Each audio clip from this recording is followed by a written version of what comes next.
नमस्कार। आप इस समय देख रहे हैं कालेश्वर मिश्रा एक यात्रा। ये मेरा चैनल है, यूट्यूब चैनल। और मैं कुछ फीलिंग्स अपनी जो मैंने महसूस किया था। एक घटना है 11 साल पहले, जो हम और हमारे कुछ साथियों के समक्ष ये चीज़ें हुई थी। तो वो अपने एहसास थे, मैंने लिखा था। आज आपके पास ये मैं भेज रहा हूँ इस माध्यम से। आप इसमें क्या समझ पाते हैं, क्या नहीं, आपके एहसास कैसे उजागर होंगे, किस कमेंट में क्या आएगा, मुझे कुछ नहीं पता है। लेकिन मैं आपको ज़रूर ये दिखाना चाहूँगा कि हमारे समाज में, हमारे जगह पे क्या क्या चीज़ें होती हैं, कैसे होती हैं। हमने 2 कदम की ज़िंदगी ढाबे में देखी है। हमने 2 कदम की ज़िंदगी ढाबे पे देखी है, दिल वालों के इसी दिल्ली शहर में। छोटी सी जगह थी रसोई से लगी हुई, एक छोटी सी जगह थी रसोई से लगी हुई। खाली मेज़ें इंतज़ार में कि कोई आएगा। अपने सहयोगियों के साथ हम उन मेज़ों का इंतज़ार ख़त्म करते हैं। जाकर वहीं उन पर हम सभी पधारते हैं। हमने बैठने की जगह से 2 कदम पर ही उस ढाबे का मजरौर देखा। हमने बैठने की जगह से 2 कदम की दूरी पर ही उस ढाबे का मजरौर देखा जो एक किशोर के ज़िम्मे था, जिसकी 2 कदम की ज़िंदगी। उस किशोर की केवल 2 कदम की ज़िंदगी थी। वो 2 कदम आगे होता तो टेबल के पास आ जाता, 2 कदम पीछे होता तो अपने कर्मस्थली मजड़ौर पे पहुंच जाता था। वो हल्की सी दाढ़ी मूछें ओंठ को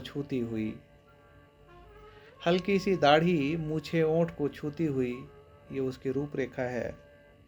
चेहरे पर कोई भाव ही नहीं था, ठहरे हुए जल के समान। कंकड़ भी जो मारो तो कोई हलचल नहीं, क्योंकि वह ऐसा ही था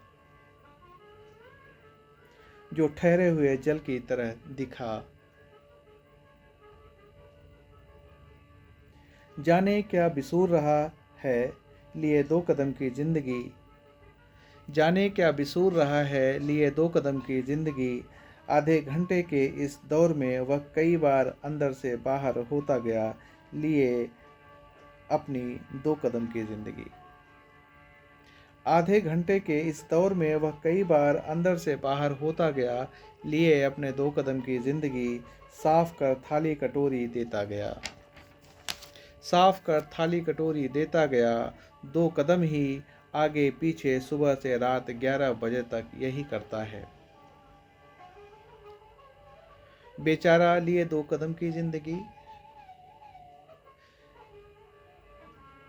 उससे नजरें मिली सो इशारा कर पास बुला लिया। उससे मेरी नज़र मिली तो मैंने उसे इशारा कर बुला लिया था। पता नहीं क्यों वो आ गया, क्या समझा, कैसे। मेरी बिल्कुल उम्मीद नहीं था कि वो पास आएगा। अभी भी मेरे रोंगटे खड़े हो जा रहे हैं। 11 साल बाद वो चीज़ मैं एहसास कर पा रहा हूँ इसको पढ़ने के बाद।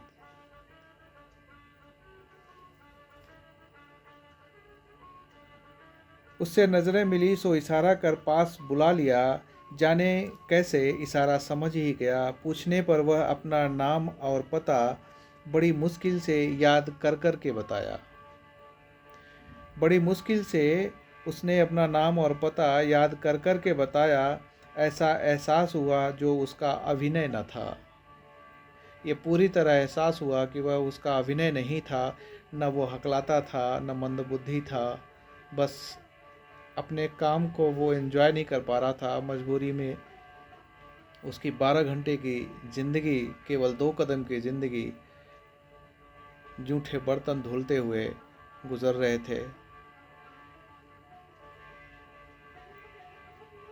मेरे संदेह से गूंगे बहरे का सच हटा दिया।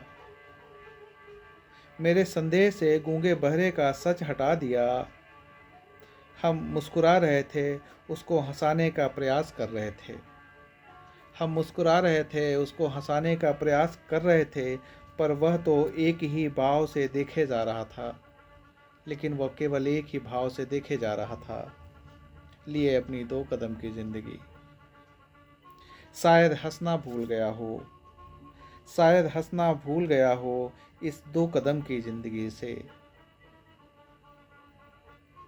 मजड़ौर से 2 कदम पर ही हम थे और वह 2 कदम फिर पीछे चला गया, लिए अपनी 2 कदम की जिंदगी। मजड़ौर से 2 कदम पर ही हम थे और वह 2 कदम फिर पीछे चला गया, लिए अपनी 2 कदम की जिंदगी।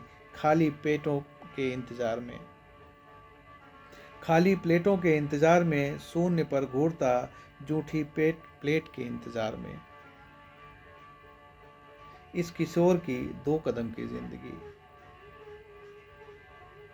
ये घटना मेरे सामने घटी थी। उस समय मैं कुछ कर भी नहीं पाया उसके लिए। और मेरी कई रातें, कई दिन मेरा जो है उस बच्चे का चेहरा देख के और मैं हिल जाता था, क्योंकि मैं भी जॉब कर रहा था उस समय और कुछ ऐसे ही घूमने फिरने का जॉब था, साथ में लोग थे, तो दिल्ली एनसीआर घूमा करता था और दोपहर का खाना खाने गए थे और ये महसूस किया था। सो आज आपको अपनी यात्रा की एक घटना ये भी सुनाया। जय हिंद, जय भारत, नमस्कार।